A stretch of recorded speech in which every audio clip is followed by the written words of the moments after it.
A very warm welcome to the participants of the Proteomics Advanced Winter School 2021.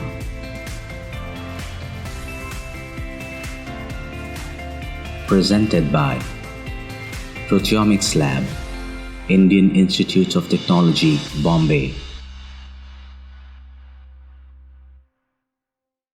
Day 4, Targeted Proteomics. Lecture 2, Introduction to Skyline. In this brief session, we are going to cover a couple of points. One is what are the considerations for good experimental design for targeted proteomics. We started discussing about basics of selected reaction monitoring assays, and we'll continue that where Saicharan is going to talk about more considerations about developing SRM assays and what you're going to really look into the right peaks or when you have the low abundant peaks and a lot of noise is there, how to really refine that. And then we'll have the hands-on session on Skyline. So first question is, there are different considerations which you have to keep in mind to plan your targeted validation experiment. And I think it's a good idea, since many of you are starting new in this area, to keep some of these points in mind so that when you do these experiments, your results could be really taken forward for the clinical assay development as well as publications and patentability point of view. So first of all, you need to check the calibration of the given instrument. The instrument is well calibrated. You should also monitor some standard proteins and peptides, which you should be actually doing every day. And you should be trying to quantify those and make the standard curves that, especially something so easy accessible like BSA, how best to quantify that.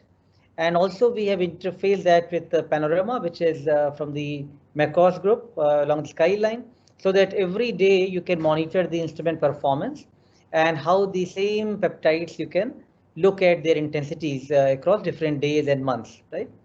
Then it's also a good idea to try out running some of the complex samples like any cell line, which you are preparing in your lab, which you have sufficient stock. You can prepare, good amount of proteins and digest them in different batches.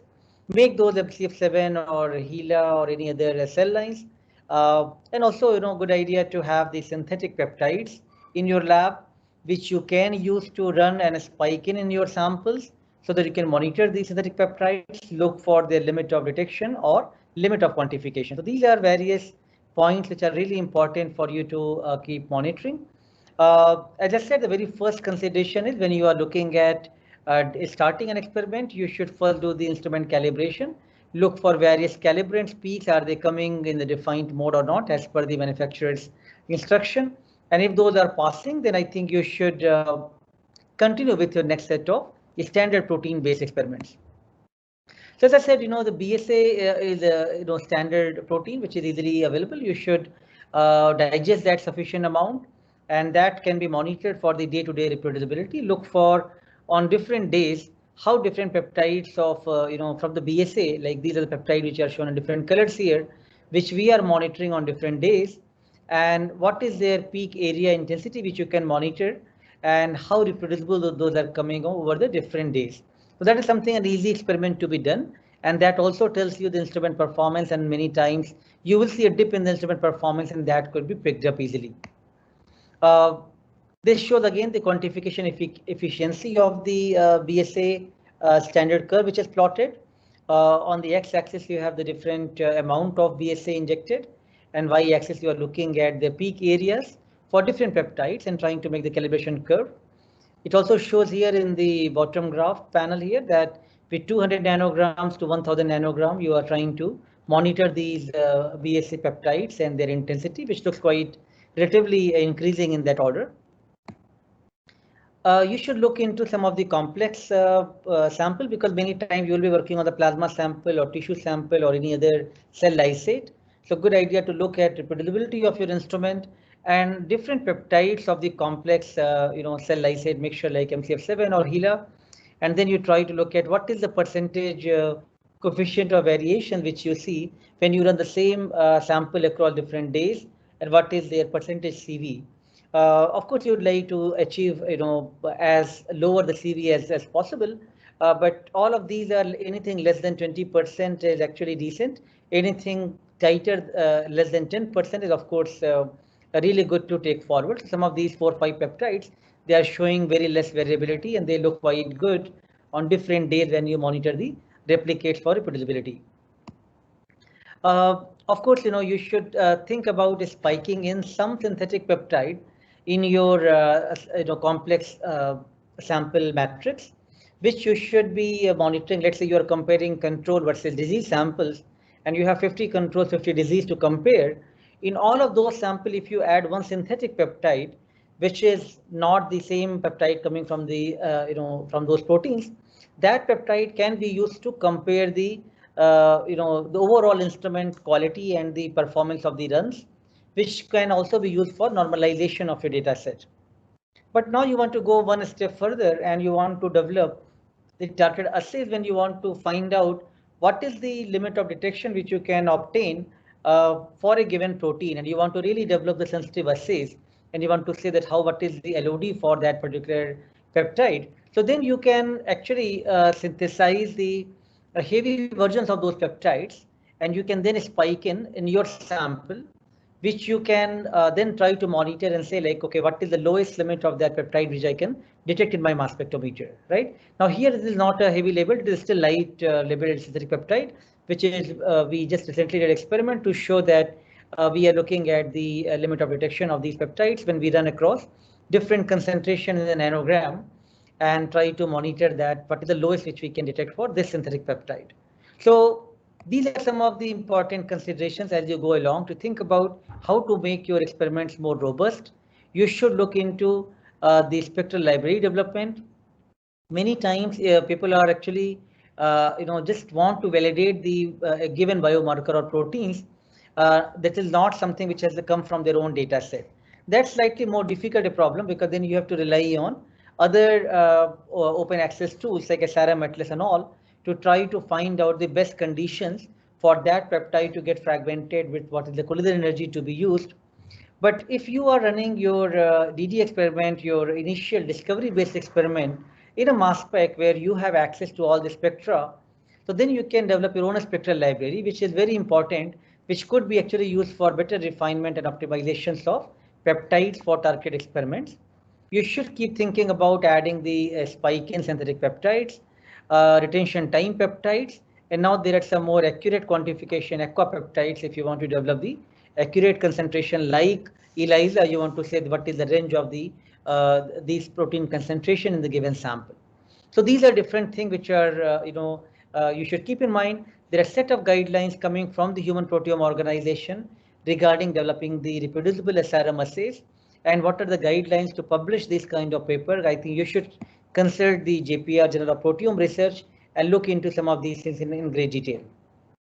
Now, this part, what we are showing here, that most of the time when you're not having your own data set from the discovery work, then you can take the global libraries or something from the NIST or Peptide Atlas. But if in the case here, when we are running the sample both in, let's say for the discovery work and validation work in our own mass specs, then we can generate the in-house library, which can give us very good distinct, YANs, and you can use that for developing your SRM assay, which can give you much more high quality data sets. So, when you are going to use the Skyline software shortly, you will see that if you have your own in-house libraries, you can get much better refinement. You can really optimize the peptides very well, as compared to when you are just trying to go theoretical knowledge about these peptides from the global libraries and trying to extrapolate to your experimental condition. That is, of course, simulation which you are trying to simulate. But in this case, you're really relying on the exact conditions from the experiment. So it's going to be much more realistic and going to give you better intensities of your peptides. So we just, while working on one of the COVID project, we recently shown, some of the targeted assays, where we've also shown several QC steps involved in doing this kind of proteomics assay development. I'm not going in detail about it, but even when you want to talk about biology for a given project, beforehand, first you have to talk about your assay reproducibility, your instrument reproducibility, and your technology aspect before you show your data and what you obtain from the data set with the targeted validation, right? In future, I think, the whole community should really move on and try to develop more of the accurate quantification of peptides with the aquapeptides, when you can now, with more confidence, you can say that how best what you are looking at is the exact retention time match, and you are having the absolute protein quantification for the given peptides of interest. That will be very close to the clinical condition what you need for the clinical assay development, and that's also going to be highly required if you want to make it as a adjacent to ELISA based kits, right? That's where you have to come with this kind of workflow process. So I hope for all the participants, you can see starting from sample prep, quantification, going to different ways of digestion, running in the mass spec instruments for looking at label based, label free methods to identify set of biomarkers, and then trying to now narrow them down, validate them with the targeted proteomics based workflows. And now you have found there's two good biomarker candidates which you really want to develop the clinical assays. Then you have to move into this direction of developing more absolute quantification type of test based on the SRM assays. So I hope this you are getting the the pipeline and the flow of how your entire experiment should be planned, and you have to take in that direction. With this, I think I'll stop this brief presentation here. I will now hand over this to Sai Chiran, who was talking to you about selected reaction monitoring assay developments for the clinical test. And we started discussing in the morning about what is the good data and bad data and how to define those. And for developing SRM assay, different considerations which you need to keep in mind. So, Sai Chiran, if you can hear me, please share your slide, and you can continue your presentation on that. Yes, sir. Yes, sir.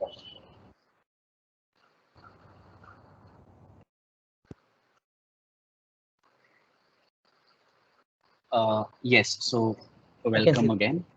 Yeah, so so the point where we stopped in the morning was that this is how the data looks like. So there are many peaks, and if you don't have prior knowledge of your peptides, and even if you do have knowledge of your peptides, it's very difficult to identify which among the two is the right peak.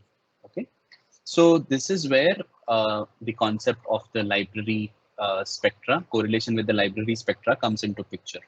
So as Sir has rightly mentioned, you need to have a library which can act as a reference for the spectra, and you can then compare this spectra to the spectra that has been obtained in your experiment. Okay, so the way you look at it this is, let us assume that this is the signal that you have obtained after your experiment, and this is how the library looks like. So the way you compare or make use of this library is by looking at the intensities of these peaks.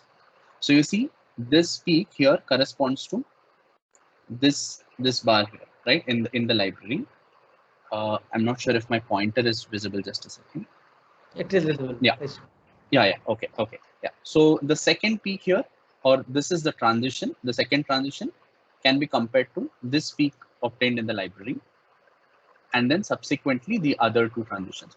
So what has now happened is that you have looked at the individual, the intensities of the individual transitions, and compared that to the already existing spectra, which has been imported in the form of a library. Okay, so this is based on the assumption that when a peptide gets fragmented inside an instrument, it follows a specific pattern. Now, there could be slight differences in how the peptides get fragmented in different instruments, which is why it is very important that you develop your own in-house library spectra. So, for example, if you are doing an experiment on a thermo instrument, the shotgun experiment on a thermo instrument, you could use that and use it for another MRM experiment on a thermo instrument. I'm not so I'm not saying here that you have to stick to the same instrument vendor every single time, but it is preferable that you do it on the same platform so that the intensity, so that the collision energy that is applied by the instrument is not very different. So when you make this transition list using Skyline, Skyline takes into account which instrument is being used, and it calculates a theoretical value at which the peptide will get fragmented. There could be, however, slight differences in these values when the experiments are performed, because Skyline ultimately makes an assumption and it gives you a theoretical value, which may not always be true experimentally, right? So more the match between the library and the spectra obtained in the experiment, higher is the similarity and the score. So Skyline, when you use Skyline, you'll come across this term called dot P. Okay, so dot P ranges from 0 to 1, and the closer the value is to 1, greater is the similarity between the obtained spectra and the library spectrum. So the same example which I showed you in the last slide, if you look at the dot products here, for this peak, the dot product is 0.82, but for this peak, it is 0.99, which is very close to 1. Okay, so of the two, the library has helped me deduce that this is the right peak. Okay, now had we just looked at the peak shape or the intensity, this looks like a better peak because the intensity of this peak is high. But that does not necessarily mean that this is the correct peak, because the spectral fragmentation pattern for the peptide for this particular peptide is more close to what has been seen in the library. So this is how the library helps you negate any ambiguity in the data interpretation. The next point that I would like to emphasize is the correlation with the retention time. Now, in the previous slide, another way of deducing which of the two is the right peak would have been knowing the exact retention time of the peptide. But it is to be understood that we might not use the same LC gradient every single time. So if you just go back to what you had learned last week, for your shotgun experiments, you used a longer gradient of around 2 hours or 3 hours or 4 hours. Now, when you're trying to separate peptides on a 10-minute gradient, like the one which we saw in the morning for BSA, we used only a 10-minute gradient. So it is likely that the peptide elution pattern would also change, their retention times would change, right? Which is why it becomes very important that you also have an idea of the retention time. So to this end, I'll just briefly touch upon this topic of indexed retention time. That is what the IRT stands for. And Sir spoke very extensively now about the use of IRT peptides. So when you make the sample, you can spike in these peptides in your in the sample and then run it across the gradient. Now let us assume that you have spiked these peptides in your shotgun data. Okay, so and you performed a 2-hour experiment for your label-free quantification. So you now know that the peptides have got eluted at specific retention times. So the IRT peptides basically are a mixture of peptides, of different peptides, which are spread across the hydrophobic gradient, the gradient of the liquid chromatography. Okay, and the good thing about these peptides are that they don't share any sequence similarity with the peptides that are present in your sample. So these peptides have been prepared in such a way that they don't, their sequence does not match with any known sample. Okay, so so they are basically spread across the LC gradient, and these help create a new scale for your liquid chromatography. So basically, what I'm trying to convey here is that the distance between A and B peptide, IRT A and IRT B peptide, is going to be a fraction. Okay, the same would exist for B to C, C to D, and so on and so forth. Okay, so there is a fraction or a percentage of the LC gradient at which they get elute. And now you can extrapolate the same times to the LC gradient that is being used for the MRM experiment. So if I bring down this 2-hour LFQ run onto a MRM for an MRM experiment, I bring it down to 10 minutes. This ratio is going to be the same. The A by B, the B to C will be the same. So looking at, let us look at the right hand side image. You see 5, 10, 15, 20, and 25. So in this experiment, it's a 25 to 30 minute gradient that is being used. And assuming that this 5th minute is the 0th percent of the run, the 60th percent of the run is at 17 minutes, and the last peak is at the 25th minutes. So despite the fact that this is a 30-minute gradient, we have brought it down in such a way that this becomes a 5 to 25-minute run. Okay, so it's narrowed down to a 20-minute run, and now you can clearly replicate this. Now, if I am to make another new gradient, which is just 10 minutes, okay, I can use these percentage information and I can predict the retention time of the peptide. So if this were to be brought down to say 20 minutes, and the 60% of 20 would be where this peak would shift, okay, and subsequently the entire gradient would also get it would get smaller, but it will also give you very valuable information. Okay, so basically the IRT peptides are only going to help you compare your data across different gradients. And another advantage of using IRT peptides is that when you report this data, okay, someone else who wants to replicate this experiment need not scratch their heads and sit down calculating or predicting the retention time. Now, because you have already spiked in the IRT peptides, it would help the future researchers to take this gradient and extrapolate or extend it to the LC that they are using. So that way you can also predict the retention time of the peptides of the of interest. The last point that I want to emphasize on is the correlation with the isotope labeled reference standards. So sir spoke to you about the use of a heavy label peptide. So basically heavy label peptides have a heavy amino acid substituted in the peptide, right? So say if you want to monitor 4 peptides in your experiment, you order heavy labeled peptides for each of these 4 peptide sequences. The only difference that you come across when you use these peptides are that due to the addition of a heavy label, there would be a slight mass shift. Okay. However, since the amino acid composition of these peptides is exactly similar, their physicochemical properties will not change. So how these heavy peptides behave inside the column would be exactly similar to the light or the endogenous peptide which is present in your sample. Okay. So by spiking in heavy synthetic labeled peptides, you can easily find the retention time of the peptide. In this particular example, you can see that the heavy and the light peptides for the same peptides have both eluted at the same time. Okay, so this is what I have been trying to help you understand, that the physical properties, the LC, the properties of these two peptides inside the LC on the column will be exactly similar.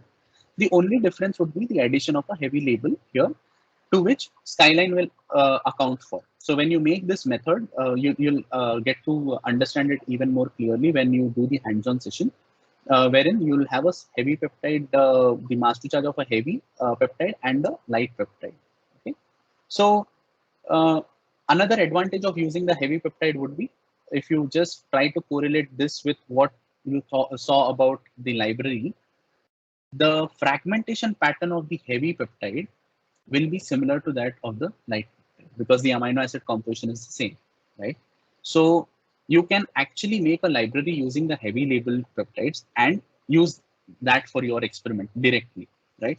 So the match between a heavy peptide fragmentation and a light peptide fragmentation usually tends to be 1, okay, because they are the exact same peptides. So you see that there is a high correlation between the two. So these are basically the take-home messages from my talk, that the SRM experiment definitely is a very good experiment which can be used when you have a set of predefined target proteins. For post-translational modifications, however, because there are minute changes in the mass, a triple quadrupole instrument may not be the best instrument, and that is where the Orbitrap technology or the PRM technique, which Deep will be talking about, will come into picture, because you need higher resolution, and triple quadrupoles by nature do not have a very high resolution. They offer around unit resolution, that is, they can separate mass to charge m over z of around 1 Dalton. The more advanced instruments, triple quadrupoles, tend to have better resolution than unit resolution. but they still cannot be anywhere close to what a time of flight instrument offers or a Orbitrap instrument offers. Then the targeted approaches have a high dynamic quantification range, which makes them the method of choice for quantitative experiments. Also, they have higher reproducibility and repeatability. This is by virtue of the fact that uh, they are majorly controlled by the experimenter, right? They are not instrument dependent. The technique is not majorly instrument dependent because the researcher usually decides what are the parameters and how, and that helps the reproducibility of the experiment. However, the downside to this is that you need to know what proteins you're looking for. You just cannot shoot in the dark anymore. Yes, and I've already emphasized on the low resolution aspect of the instrument and limited multiplexing capacity. So because the triple quadruple instruments also, like the entire method takes time, right? So if you remember, the instrument is taking milliseconds time to scan through the transitions.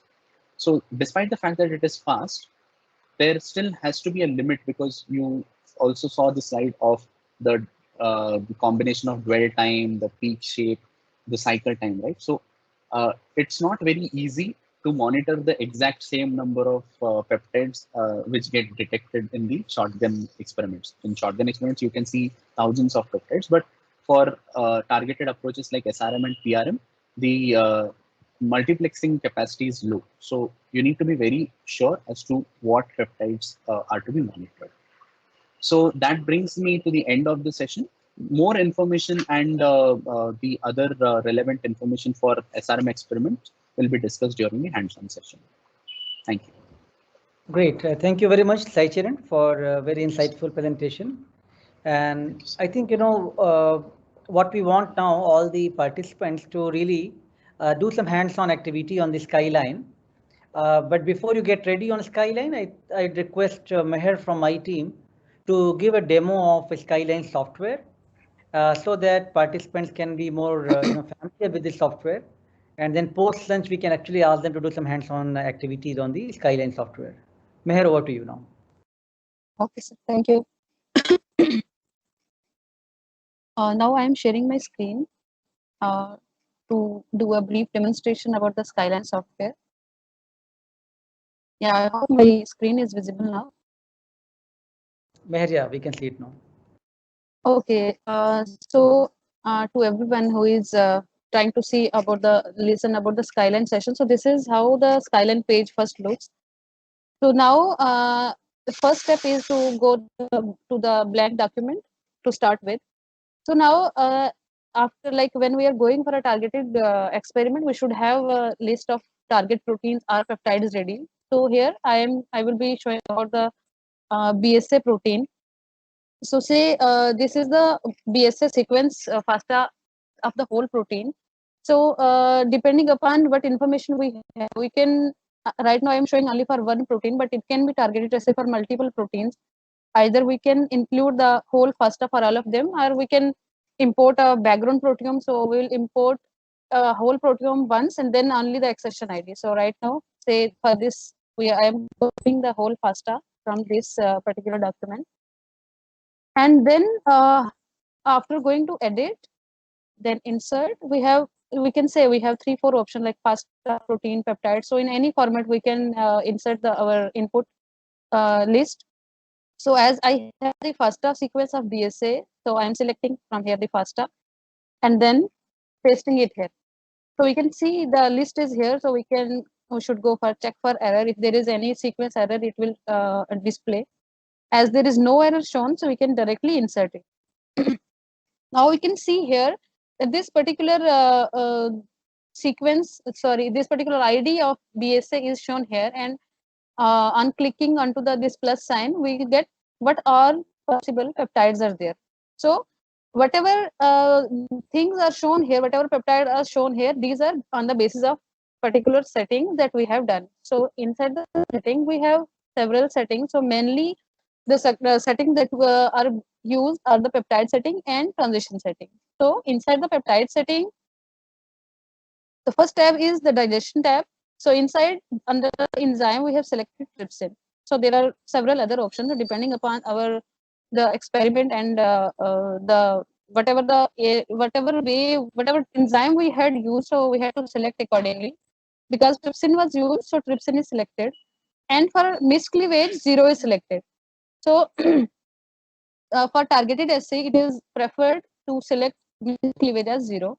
And here the one column is the background proteome. So as I just told you, that background proteome means when we want to do the analysis for multiple proteins. So like downloading each FASTA and then pasting it is better, so that we can directly import a background proteome. It will include all the proteins of a particular species, and then directly we can input a particular sequence or protein ID, and then we'll get this kind of peptides for that particular protein.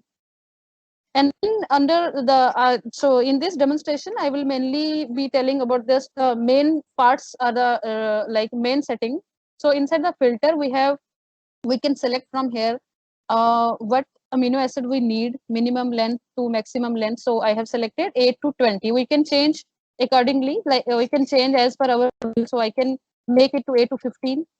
And if I change this setting, so right now we can see that with the existing setting as for between 8 to 20 amino acid and the enzyme is trypsin and whatever other settings are there, with the current settings, we can see that we have 33 peptides here in the right bottom. So we have total 115, 33 precursors, peptides, 66 precursors, and 770 transitions. So and if we change at one particular parameter, say 8 to 15, so or 8 to 10, whatever.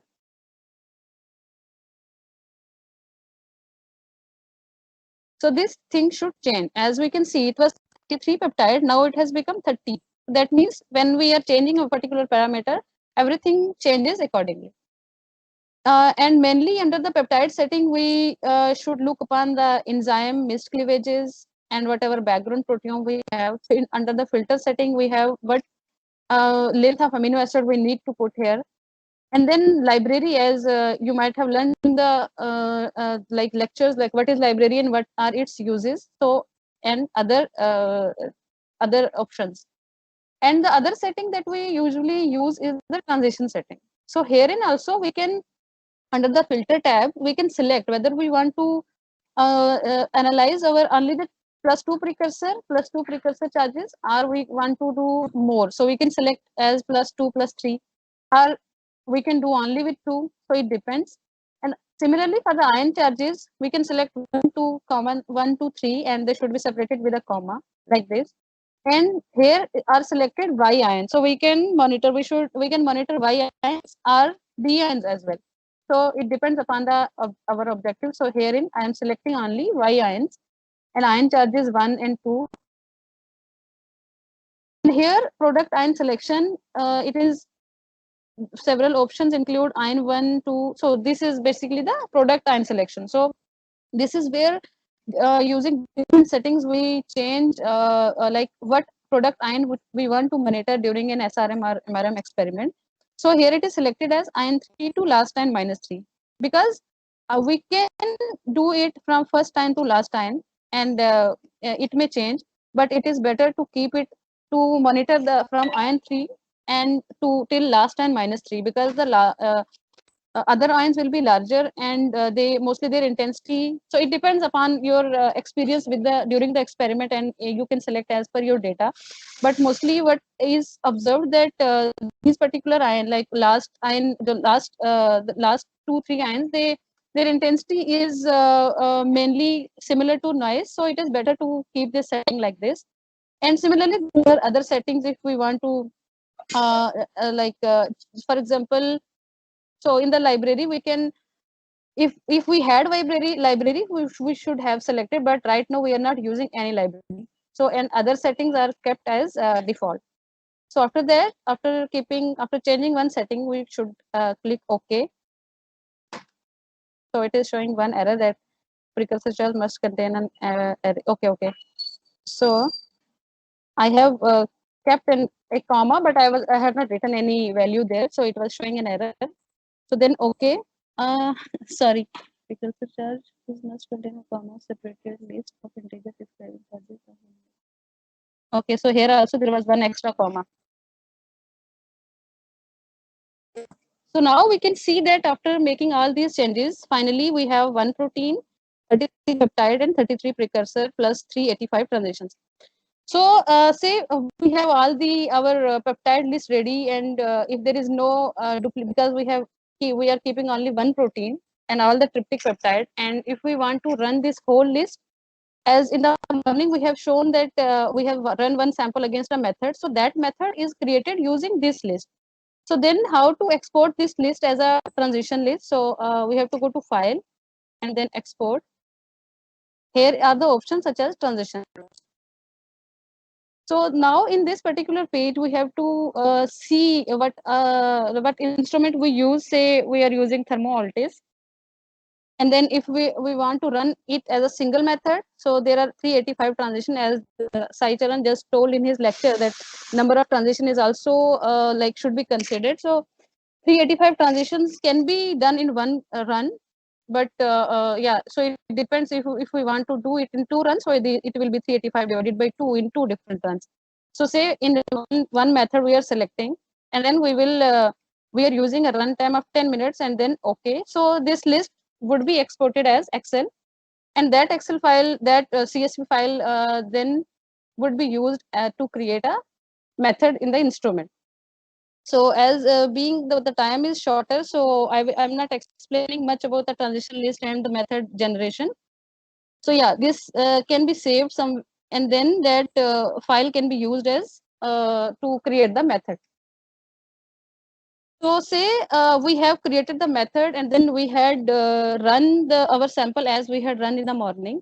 So what to be done after we get the raw files and how to analyze the data? So I will show you one example of that. Say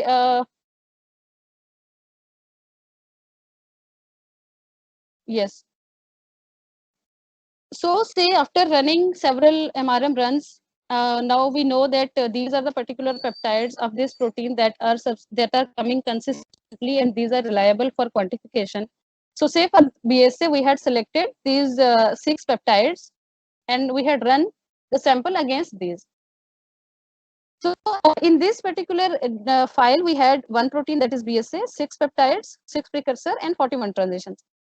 Now how to import our result, that the raw file that is generated in the instrument, how to import it? So again, going to file, then import results. So now we have to locate where our results are. So here are our 4 results. So similar as the run was done in the morning, so similarly 4 different runs were done for BSA, named as BSA raw file 1, 2, 3, 4. So this data would be shared with all the participants, and during the hands-on session in the afternoon, this whole analysis would be done by the participants themselves. Yes, so we had selected 4 different raw files. Okay. So now the files are, the results are getting imported. Yes. So here we can see that for this particular peptide, this is the peak for this particular peptide, and these are several transitions. So on whatever transitions we go, that would be red. So like this, if we moved on, the peptide, the transition that we had selected, it would be red in color. So that means, which shows that which particular peptide we have selected. So this is again for the raw file 2, this is for the raw file 3, and for the raw file 4. So so right now we can see for one file at one time, and then if we want to see all the samples run at one time on the screen, we can go to view, arrange graphs, and tiled view. So right now it is tabbed view selected, so tiled view can be selected. And then now, as we can see here, so all the 4 samples for this particular peptide are shown at one time on the screen. So we can see for other peptides also. So this is the data for other peptides, the 3rd one, 4th one, and 5th one, like this. So as this, like the initial peptide list that I had shown, it had around 33 peptides. So this result is after the refinement, like after running several SRM runs, and then we know that these are the particular peptides that are consistently coming, and they can be taken for the quantification or this quality check. So just to show you like how the data looks before the refinement. So say this is another set of data. So in which we had these particular peptides. So we can see that this peptide is not a good peptide. The good one means they have several transitions. So see how so many transitions were monitored for this particular peptide, but we did not see anything. So that means this peptide should not be in the final list. So we can delete this from our main list.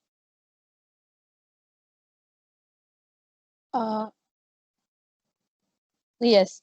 So this is another peptide, and for this we can see that we had monitored several transitions, and some of them came good, as we can see in this sample test through two sample and test one. So the same list was run against two different sample, and we can see their comparative result, as well as we can see like which peptide which transition came good.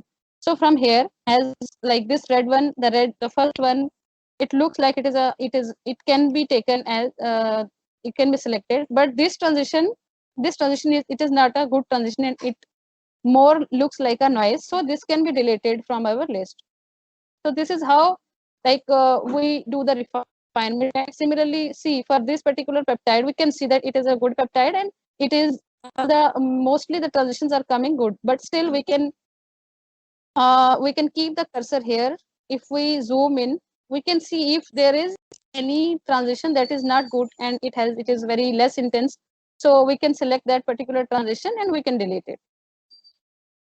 And then say this peptide, so and similarly for this peptide, so whatever transition so this is not a good peptide, as we can see that so much noise is there, so we can delete this peptide from our list. So this is how the refinement can be done, and after refinement we can have this kind of data as it is shown for BSA. So after initially taking so many peptides and then reaching to refinement of 4 to 6 peptides, so like this we can do the skyline analysis. So say we have all our peptides. Next is to compare within the samples for different like their abundance values or something. So first step is to properly annotate our peaks. So say in the for this particular peak, Skyline has already, so these lines they show that from this time to this time this particular peak has been eluted. So, but it is not, sometimes it is not correctly annotated, so we have to, using cursor, we have to select the particular area and we should properly annotate the peaks. So likewise for others, we should annotate like this. Yes, and then for the last one also like this.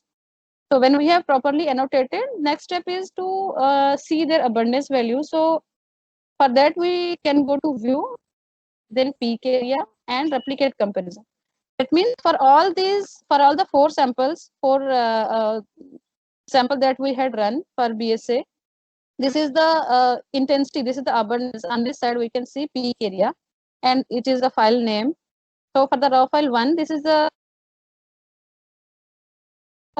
and others. Yeah, and we can check it for other samples as well, for other peptides. See here also peptide annotation should be done first, and see when we are doing the annotation, this peak area values also changes. So like we can see, for example, this one, as I'm changing it to this one, so this intensity will also change accordingly. So it should be, the peak should be annotated properly. And this is the comparative peak area. So because this was the same sample run 4 different times at 4 different days or 4 different time points, so the data and the peaks, they look almost similar, and also the abundance, this peak area is also similar. But if we have multiple groups of samples or multiple groups such as control, test, disease, like this, so at that time we can compare these abundance values, and we can take this value, we can plot it. Either we can copy the data and we can paste it somewhere in Excel, and that we can plot also, we can directly get the data from Skyline, or we can plot it somewhere if we need to. So this is how the data is. It was just a brief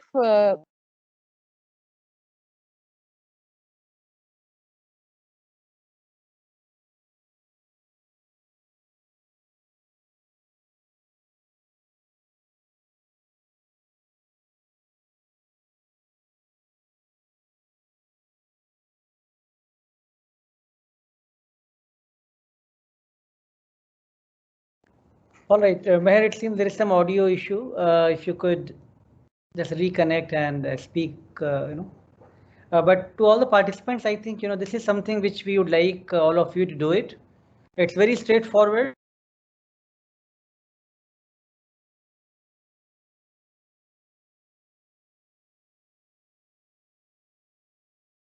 Do try to play with yourself. You will gain really good confidence about it. In the post lunch, we would like all of you to do some of these experiments and these analysis yourself.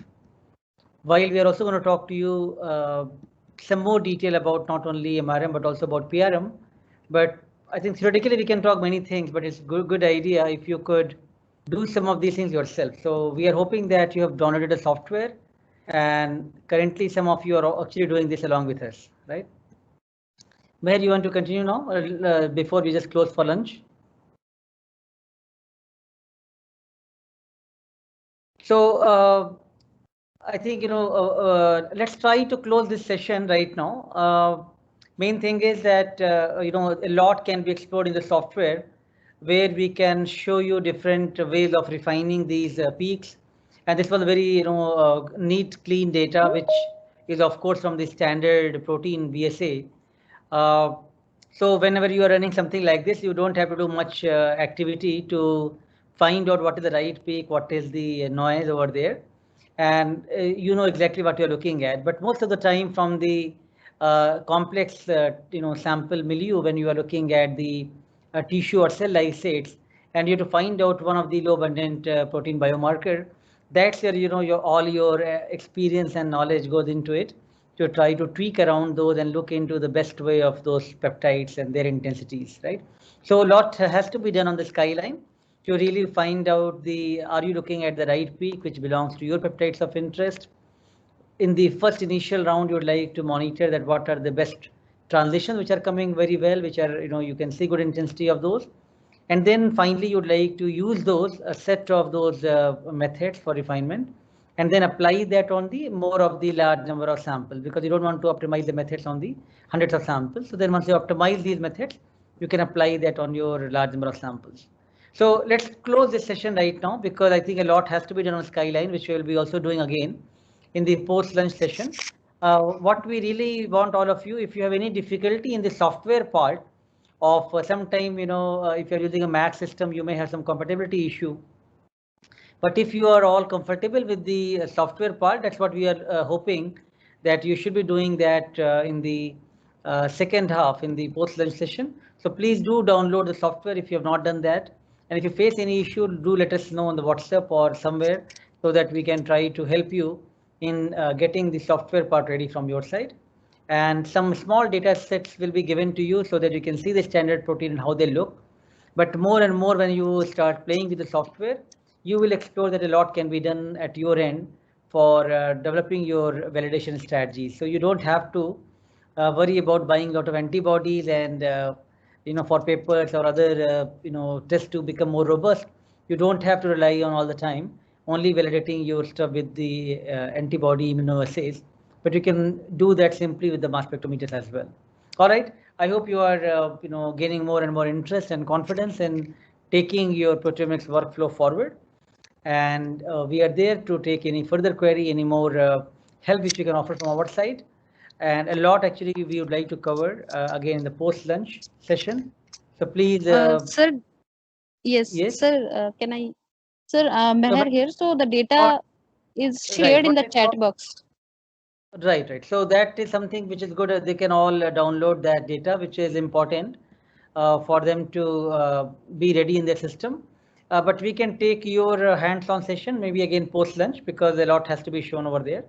And we are now slightly into the lunch time, so we should stop the session here. So let's thank Saichiran and Meher once again for the lecture and the hands-on session.